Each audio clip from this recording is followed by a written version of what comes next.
The surveillance footage was crystal clear. Karen climbing over the fence at 2:47 a.m., her white nightgown, ghost-like in the moonlight as she slipped into the heated pool. What she didn't know was that beneath those inviting waters lay a secret. That would turn her midnight swims into a nightmare and transform her from trespasser to victim in the most twisted legal battle the neighborhood had ever seen. Because sometimes the very thing you steal becomes the weapon that destroys you. It was 3:15 a.m. on a Tuesday in late September, and he'd stumbled to his kitchen window for a glass of water when the motion sensor lights illuminated his backyard. Like a crime scene, there she was, his next-door neighbor, the woman who'd made his life a living hell for the past 18 months, floating serenely on her back in his heated pool. Her graying hair fanned out like seaweed around her head. Marcus rubbed his eyes, certain the stress of his divorce proceedings had finally cracked his mind.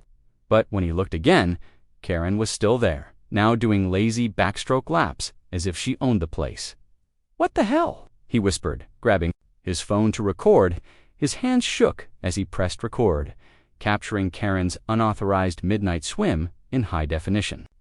The woman had been the bane of his existence since the day he'd moved to Maple Ridge Estates. She'd filed noise complaints about his air conditioning unit, reported him to the HOA for leaving his garbage cans out 12 minutes past the designated time, and had the audacity to demand he trim his oak tree because it cast shadows on her prized rose garden. But this was criminal trespass. Karen completed another lap, then hoisted herself out of the pool with surprising agility for a woman. In her mid-60s, she padded across his deck, dripping pool water onto the expensive Brazilian hardwood he'd installed last spring, and disappeared through a gap in the fence that he now realized she'd carefully concealed behind an overgrown honeysuckle vine. Marcus stood frozen in his kitchen, watching the empty pool water ripple in the artificial light. The chlorine levels, the pH balance, the expensive heating system he'd installed, specifically because his ex-wife had complained about cold water. Karen had been using it all like her personal spa. His phone buzzed with a text from his lawyer. Mediation scheduled for Thursday. "Sarah's asking for the house now. Says you're unstable." Unstable. The word hit him like a physical blow. 3 months ago, his wife of 15 years had walked out, claiming he was emotionally unavailable and obsessed with perfection. The house, their dream home, with its infinity pool and panoramic mountain views, had become the centerpiece of their bitter divorce. Sarah wanted everything: the house, the pool, half his architectural firm, and full custody of their 12-year-old daughter, Emma. Marcus scrolled through his phone, finding Karen's number. At 3:30 a.m., his finger hovered over the call button. The rational part of his brain urged caution, but the part that had been pushed around for months by lawyers, his ex-wife, and his nightmare neighbor demanded action. He dialed. Karen answered on the second ring, her voice artificially sweet. "Marcus, is everything all right? It's rather late. Get out of my pool." Silence stretched between them like a taut wire. Marcus could hear her breathing, could practically feel her calculating her next move. "I'm sorry, I don't understand. I saw you, Karen. I have it on video. You're trespassing on my property." A different voice emerged now, cold and sharp as winter wind. "I have no idea what you're talking about. I've been asleep for hours. Perhaps you should see someone about these ... episodes you're having." Episodes. The word sent rage coursing through his veins. "I know what I saw. Stay away from my property, or I'm calling the police." "By all means, call them. I'm sure they'll be very interested to hear about your midnight hallucinations, especially given your recent ... troubles." The line went dead. Marcus stared at his phone, his chest tight with fury. Karen knew about the divorce, about Sarah's claims of his mental instability.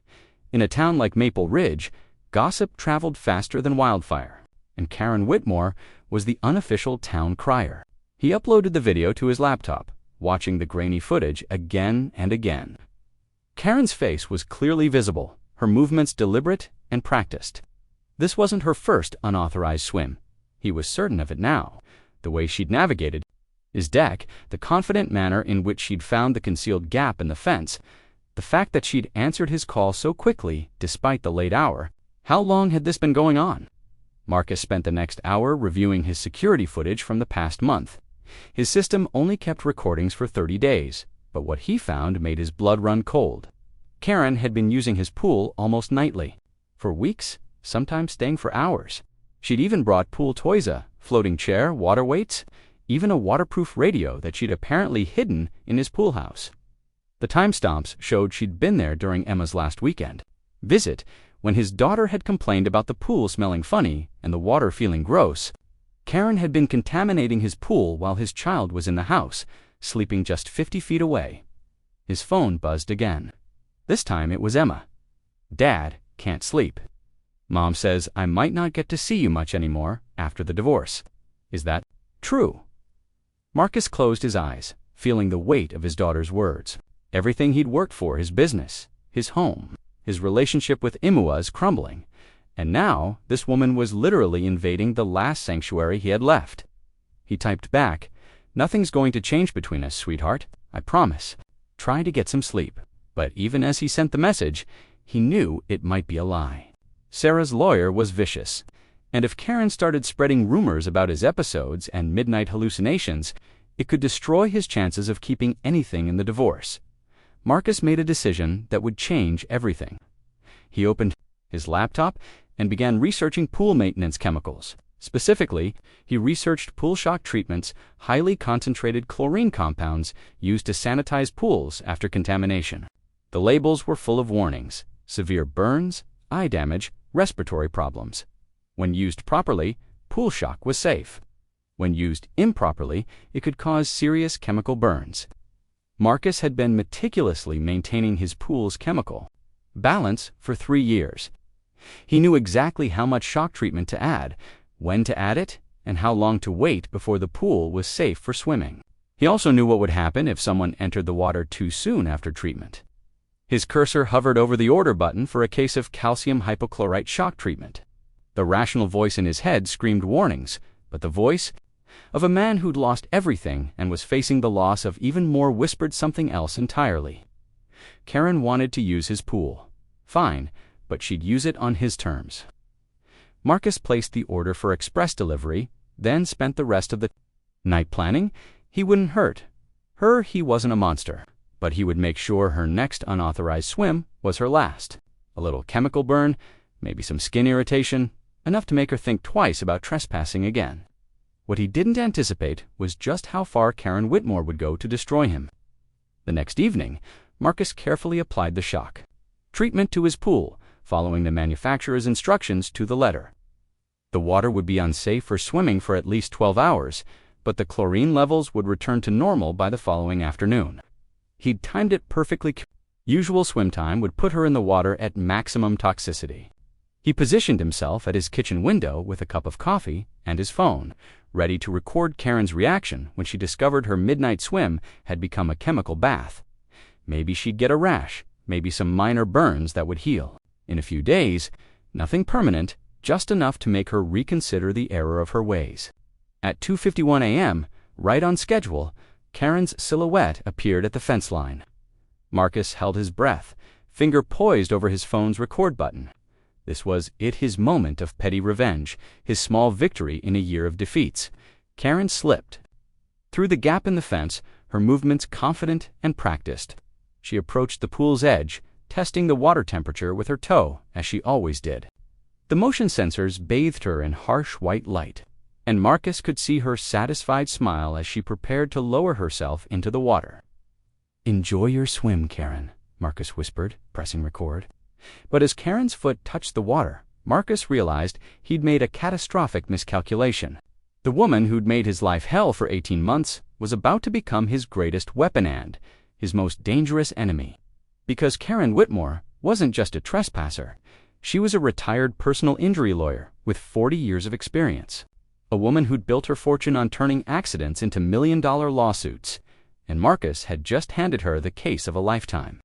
The scream that shattered the 3 a.m. silence wasn't the mild yelp of surprise Marcus had expected. It was a sound that would haunt him for the rest of his life. Raw, primal shriek of agony that sent him stumbling backward from his kitchen window, his phone clattering to the floor.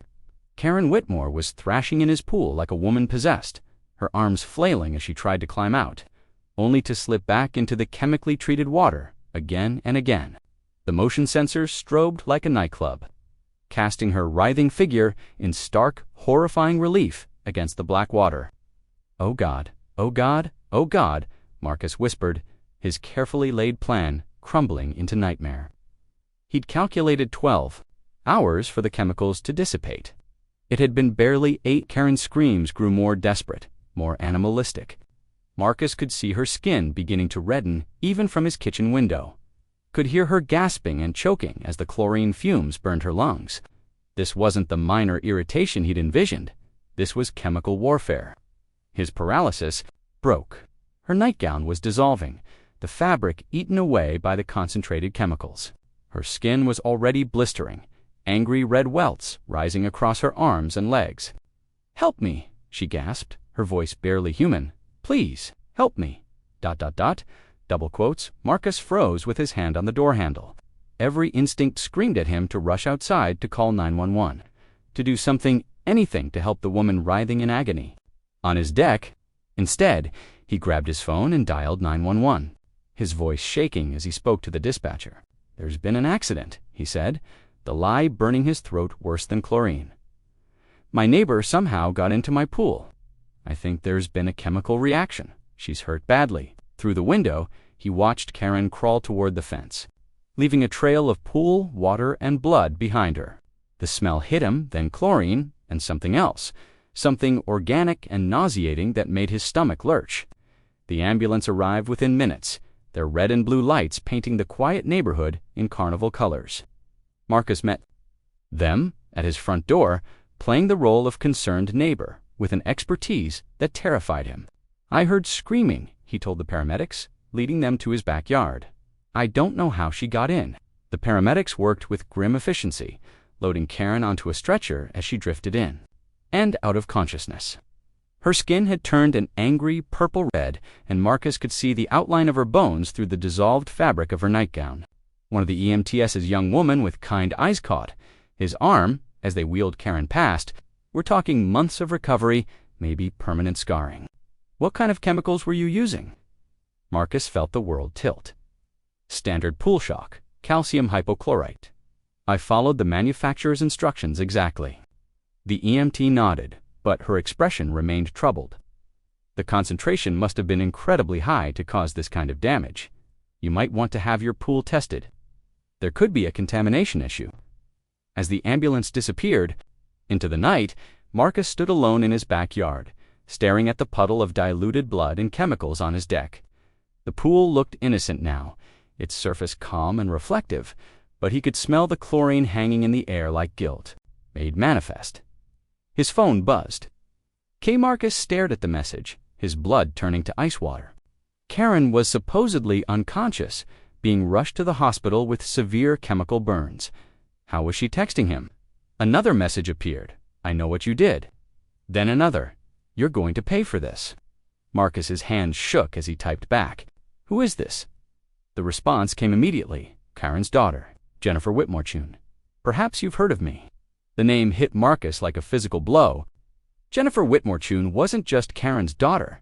She was one of the most ruthless personal injury attorneys in the state, known for taking on cases that other lawyers wouldn't touch and winning settlements that made headlines. She'd made her reputation destroying people who thought they were untouchable, and she was Karen's daughter. Marcus sank into one of his patio chairs, the weight of his situation finally settling on his shoulders like a lead blanket. This wasn't just about trespassing anymore. He'd deliberately created a dangerous situation, and Karen had been severely injured as a result. His phone rang. Jennifer Whitmore's name appeared on the screen. "Mr. Chen," her voice was silk over steel. "I think we need to have a conversation. I don't know what you think happened, but I think you deliberately booby-trapped your pool after discovering my mother's trespassing. I think you calculated the chemical levels needed to cause harm, and I think you watched her suffer before, calling for help. Your mother was trespassing on my property. Whatever happened was an accident. Was it? Because I have security footage from my mother's house showing you placing an overnight order for pool chemicals at 4:17 a.m. yesterday morning, the same chemicals that are currently eating through her skin." Marcus's blood turned to ice. He'd been so focused on his own surveillance that he'd never considered Karen might have cameras of her own. Cameras that could see his deck, his pool, his movements, "I maintain my pool regularly," he said, but his voice sounded weak even to himself. "I'm also sure that when we test the water in your pool, we'll find chemical concentrations far exceeding safe levels. Concentrations that could only have been achieved deliberately." The line went quiet, except for the sound of Marcus's ragged breathing. Jennifer was building her case in real time, each word a carefully placed legal landmine. "What do you want?" he finally asked. "Justice. My mother is facing months of surgeries, permanent scarring, and possible lung damage from chlorine. Inhalation? She may never work again.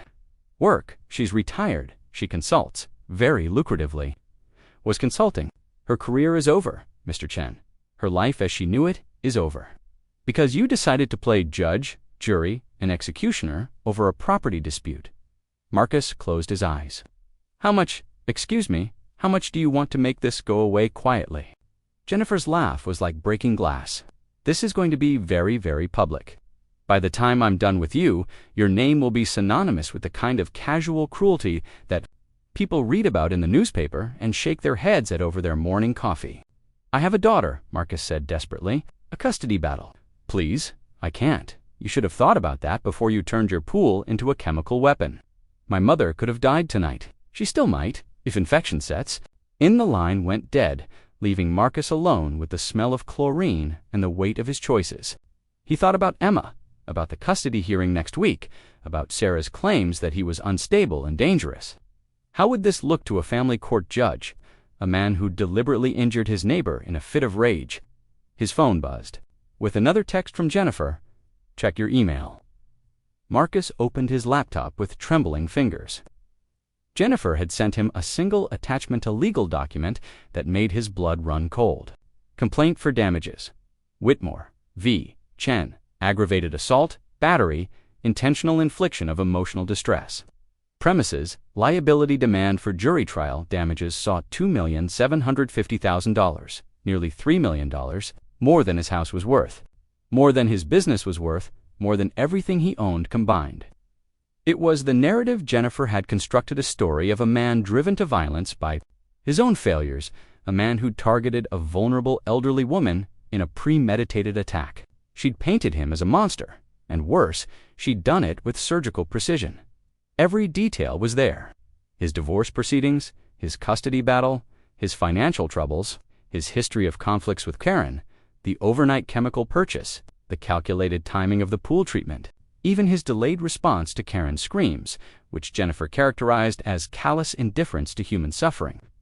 Marcus read the complaint 3 times, each pass revealing new layers of legal destruction. Jennifer hadn't just filed a lawsuit, he'd built a character assassination so complete that even if he won in court, his reputation would never recover. His phone rang again. This time it was his lawyer, David Kim, calling at 4:30 in the morning. "David, I can explain. I just got a call from Jennifer Whitmore Chun. She's filed a complaint against you for assault and battery. The woman was trespassing." "Stop. Don't say another word. I'm coming over." Marcus paced his kitchen while waiting for David to arrive, his mind racing through scenarios. The revelation came at 2:47 a.m., exactly 72 hours after Karen's accident, when Marcus couldn't sleep and found himself obsessively reviewing his security footage for the 100th time. He'd been searching for anything that might help. His case evidence of Karen's premeditation, proof of her long-term trespassing, something to show that she wasn't the innocent victim Jennifer was painting her as. That's when he noticed it. In the footage from 3 weeks ago, Karen wasn't just swimming. She was examining his pool equipment, running her fingers along the chemical feeder, photographing the pump system with her phone. Marcus had initially dismissed it as idle curiosity, but now, watching her methodical documentation of his pool's infrastructure, a sick understanding began to dawn. She'd been planning this. Marcus scrolled through more footage, his hands shaking as the pattern became clear. Karen hadn't just been trespassing, she'd been conducting reconnaissance. In video after video, she was photographing equipment. "Oh my God," Marcus whispered to his empty house. She knew. His phone buzzed. With a text from David, "Emergency meeting, 8 a.m., don't talk to anyone." Marcus arrived at David's office to find his lawyer looking like he hadn't slept in days. The usually pristine conference room was littered with legal documents, coffee cups, and what appeared to be surveillance photos of Marcus's house. "We have a problem," David said without preamble. "A big one. We have a bigger issue." David slid a thick folder across the table. Jennifer filed a motion for emergency injunctive relief. She wants to freeze all your assets pending the outcome of the case. Marcus flipped through the legal documents, his stomach dropping with each page. "She can't do that. I haven't been convicted of anything." She's arguing that you're a flight risk and that your assets represent the proceeds of criminal activity. She's also claiming that you've been harassing her client and that freezing your assets is necessary to prevent further intimidation. "Harassing? I haven't contacted Karen at all." David's expression grew even grimmer. "That's the thing, Marcus. According to Jennifer's filing, you've been calling the hospital repeatedly, trying to visit Karen and sending threatening messages. To the family? That's impossible." "I haven't." Marcus stopped, his blood turning cold. "Show me." David pulled out another document, phone records showing dozens of calls from Marcus's number to Mercy General Hospital, along with screenshots of text messages that made Marcus's skin crawl. "Hope you learned your lesson. This is what happens. When you mess with me, you haven't seen anything yet." "David, I swear to God, I didn't send any of these messages." "I believe you, but the phone records show they came from your number, your actual number, not a spoofed one." Marcus stared at the evidence of his own apparent guilt, his mind racing. "Someone's framing me. They have to be. Karen, Jennifer. Someone how? How would they get access to your phone, your accounts?" The question hung in the air like a death sentence. Marcus's phone was password protected, his accounts secured with two-factor authentication. The only way someone could send messages from his number was if they had physical access to his phone, or had somehow compromised his entire digital life. "There's more," David continued, pulling out a manila envelope. "These were delivered to my office an hour ago." The envelope contained photographs that made Marcus's world tilt on its axis. Pictures of him at the hardware store purchasing pool chemicals. Pictures of him researching pool shock treatments on his laptop taken through his kitchen window. Pictures of him watching Karen's ambulance drive away, his expression captured in a moment that could only be described as satisfied. "Someone's been watching me," Marcus breathed. "For weeks, maybe months. The question is, who and why?" Marcus's phone buzzed with a text from an unknown number. "Having trouble sleeping? You should try counting lawsuits instead of sheep." Then, another, "Check your email." With trembling fingers, Marcus opened his email to find a message from an account he didn't recognize. LegalEagle224@protonmail.com. "Mr. Chen, by now you've probably figured out that you're in over your head. What you haven't figured out is that this was always the plan. Every midnight swim, every coincidental encounter, every perfectly timed escalation. You think you're the predator in this story, but you've been the prey from day one. Your neighbor isn't just any retired lawyer, Marcus. She's Karen Whitmore, former partner at Whitmore Blackstone and Associates. For 40 years, she specialized in something very specific, creating legally bulletproof scenarios where her clients could claim massive damages from seemingly innocent situations. The pool, trespassing, wasn't random. It was bait. The harassment wasn't accidental. It was calculated psychological pressure designed to make you snap. The timing of her late-night swims, the obvious trespassing. You for half your assets in the divorce. She's trying to take you for everything, and she needed a way to make you look unstable, dangerous, and unfit for custody of your daughter. Karen Whitmore doesn't have a daughter named Jennifer. She has a son named Michael. Michael Whitmore, who happens to be Sarah's new boyfriend. You've been played. The hospital calls. We cloned your phone 3 weeks ago. Child's play when you know what you're doing. The threatening messages. Sent from a perfect replica of your digital signature. The surveillance photos. Taken by a private investigator your own wife hired. Your wife and her new boyfriend's mother have been orchestrating this entire scenario from the beginning. The goal was simple. Destroy your reputation, your finances, and your custody case in one brutal stroke. The beautiful irony, you actually did it. You actually hurt an innocent woman because you were so paranoid about being manipulated that you became the monster they needed you to be. Karen's burns are real. Her pain is real.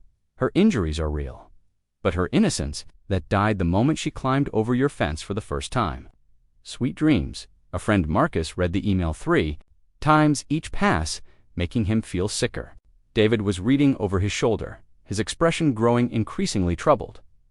"This can't be real," Marcus whispered. "This is insane, is it?" David asked quietly.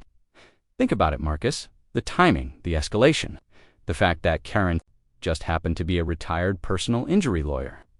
The fact that her daughter is one of the most ruthless attorneys in the state." Marcus's mind raced through the past 18 months, re-examining every interaction with Karen through this new lens. The complaints that always came at the worst possible times. The escalating provocations that pushed him toward increasingly irrational responses. The way Karen had seemed to know exactly which buttons to push to drive him toward rage. "Sarah," he breathed, "she's been planning this since she filed for divorce."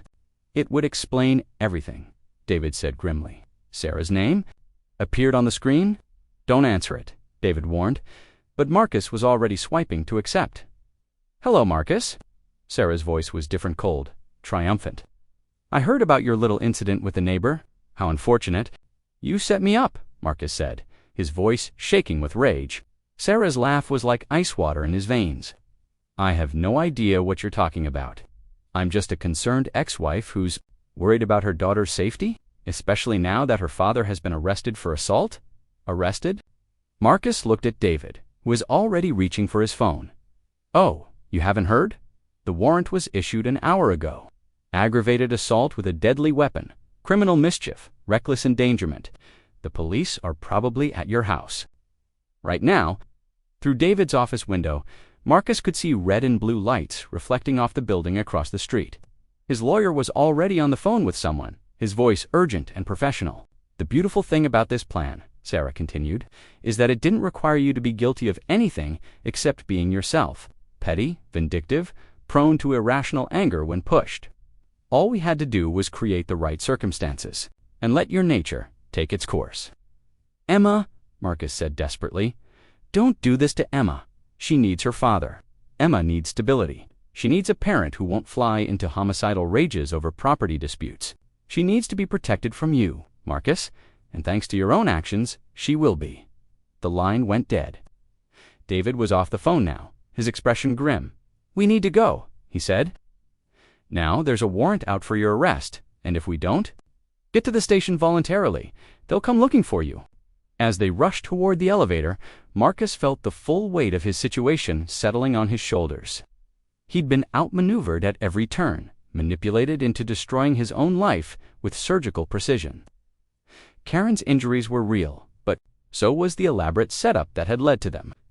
The elevator doors closed, and Mercy General Hospital at 11:30 p.m. was a maze of fluorescent-lit corridors and the distant hum of life support machines.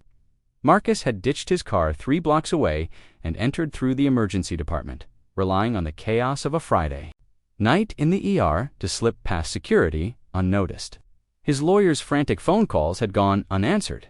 Marcus had turned off his phone the moment he'd made his decision. Room 314 was in the East Wing, exactly where the mysterious email had said it would be. As Marcus approached, he could hear the soft beeping of monitors and see the warm glow of a bedside lamp spilling into the hallway. Karen's room was private, expensive, with a view of the hospital's meditation garden that most patients never saw. Marcus paused at the door, his hand trembling on the handle. Through the small window, he could see Karen propped up in bed, her arms and shoulders wrapped in pristine white bandages. She looked smaller than he remembered, more fragile. Like a bird with broken wings. The chemical burns he'd inflicted were hidden beneath layers of gauze and medical tape. But he knew they were there, angry, blistering reminders of what he'd become in a moment of rage. He pushed open the door. Karen's eyes opened immediately, as if she'd been waiting for him. There was no surprise in her expression, no fear at seeing the man who'd put her in this hospital bed. Instead, she smiled a thin, knowing curve of lips that made Marcus's blood run cold. "Hello, Marcus," she said, her voice steady despite the oxygen cannula in her nose. "Right on time." "You're awake," Marcus said stupidly, closing the door behind him. "I've been awake since the second day. Amazing what they can do with pain medication these days." Karen gestured to a chair beside her bed. Please, sit. We have so much to discuss. Marcus remained standing, his fists clenched at his sides. I know what you did. What you and Sarah and Michael did.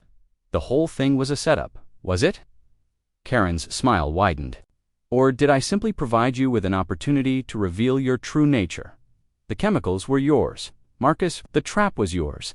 The decision to hurt an elderly woman was entirely yours. You trespassed on my property for weeks. You documented my pool equipment. You pushed me. I swam in your pool. Yes? I'll admit that freely. And you responded by trying to chemically burn me alive. Karen lifted one bandaged arm, wincing slightly for effect. Tell me, does it matter that I was trespassing when you're facing attempted murder charges? Marcus felt the conversation slipping away from him, the moral high ground he'd thought he'd found crumbling beneath his feet. You manipulated me. You and your son and my wife, my son. Karen laughed, a sound like breaking glass. Oh, Marcus, you still don't understand, do you? There is no son named Michael. There is no elaborate conspiracy. There's just you, me, and the choices we've made. The words hit Marcus like a physical blow. That's impossible. The email, the evidence the email you received, was from me sent while you were driving here. I've been monitoring your digital footprint since the day you moved to Maple Ridge. It's surprisingly easy when you know what you're doing. Karen reached for a tablet on her bedside table, wincing theatrically as she moved. Would you like to see how I've been tracking you? Your credit card purchases, your internet searches, your phone records, all perfectly legal when done properly. Marcus stared at the tablet screen, which showed a detailed timeline of his activities over the past 18 months. Every hardware, store visit, every late-night Google search about pool maintenance, every text message to his lawyer, his entire life laid bare in digital format. You're insane, he whispered. Am I? Or am I simply thorough? Karen set the tablet aside. You see, Marcus, I didn't orchestrate this situation to help your ex-wife. I orchestrated it for myself, because you made one crucial mistake when you moved to Maple Ridge. What mistake? You built your dream house on my land. The words hung in the air like a death sentence. Marcus felt the world shift beneath his feet. That's impossible. I have the deed, the title insurance. You have a deed to a property that was fraudulently conveyed in 1987. The original survey was incorrect. Marcus, your infinity pool, your deck, your entire backyard, it's all on my property. Has been for 38 years. Karen pulled out another document from her bedside drawer. This one, yellowed with age. This is the original survey from 1949, when my family first purchased this land. And this, she produced a newer document, is the corrected survey I commissioned. Last year, when I realized what had happened, Marcus grabbed the papers with shaking hands. The legal descriptions were dense, full of references to property markers and boundary lines. But the conclusion was clear. His house was built partially on Karen's land. The pool, the deck, the area where he'd installed his expensive Brazilian hardwood, all of it belonged to her. Even if this is true, Marcus said desperately, you can't just trespass. There are legal procedures trespass on my own land. Karen's laugh was genuinely amused now. Marcus, I wasn't trespassing. I was exercising my property rights. You built an amenity on my land without permission. But the fence, the boundaries are wrong. Have been wrong for decades. I've been paying property taxes on land that you've been using and improving without compensation. Marcus sank into the chair beside Karen's bed, the full scope of his situation finally becoming clear. So this was all about the property line.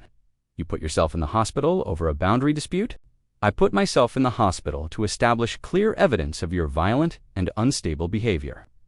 You see, Marcus, I could have simply filed a quiet title action to reclaim my land. But that would have taken years, cost a fortune in legal fees, and might not have been successful given the length of your occupation. Karen adjusted her position in the bed, her movements careful and deliberate. But if I could demonstrate that you're dangerous, that you pose a threat to the safety of the neighborhood, well, that changes everything. A violent criminal can't very well claim adverse possession of property. Can he? The legal implications hit Marcus like a freight train. Adverse possession, the legal doctrine that allowed someone to gain ownership of property by occupying it openly for a certain period of time. It might have been his defense against Karen's property claim, but not if he was a convicted felon. You're destroying your own health for a piece of property? I'm securing my family's future, Karen said firmly. Do you have any idea what waterfront property with an infinity pool is worth in this market? $3.7 million, according to the most recent appraisal. Your beautiful home, Marcus, is worth more than you paid for it. But your injuries will heal. The scarring might be permanent, but plastic surgery can work miracles these days. And the settlement I'm going to receive from you will more than cover the medical expenses. Marcus stared at Karen in horrified fascination. You plan to get hurt. I plan to provoke you into revealing your true nature. The extent of the injuries was ... Unfortunate. I had hoped for something more minor. But chemical burns are chemical burns, and juries love sympathetic victims. You could have died. Yes, Karen said simply. I could have, but I didn't. And now I have everything I need to destroy you completely. Marcus felt the last of his hope crumbling. What do you want? I want you to sign a quitclaim deed, transferring all your property rights to me. I want you to agree to a settlement of $4.2 million for my pain and suffering, and I want you to plead guilty to the assault charges. I don't have $4 million. You have the house. You have your business. You have life insurance policies and retirement accounts. It will be enough. And if I refuse? Karen's smile was predatory now. Then I'll see you in court, and I'll win, because I have 40 years of legal experience, unlimited resources, and a victim's story that will make the jury weep. You have a history of mental instability, a contentious divorce, and a smoking gun in the form of your late-night chemical purchase. Marcus closed his eyes, feeling the trap closing around him with mechanical precision. The mysterious email about Sarah and Michael was designed to make you come here voluntarily. I needed to see if you were smart enough to figure out the truth on your own, or if you'd go to your grave believing you were the victim of some elaborate conspiracy. And you're smarter than I gave you credit for, but not smart enough to avoid the trap in the first place.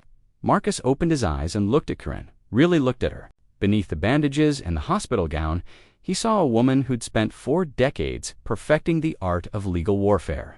A woman who'd identified a target, developed a strategy, and executed it with surgical precision.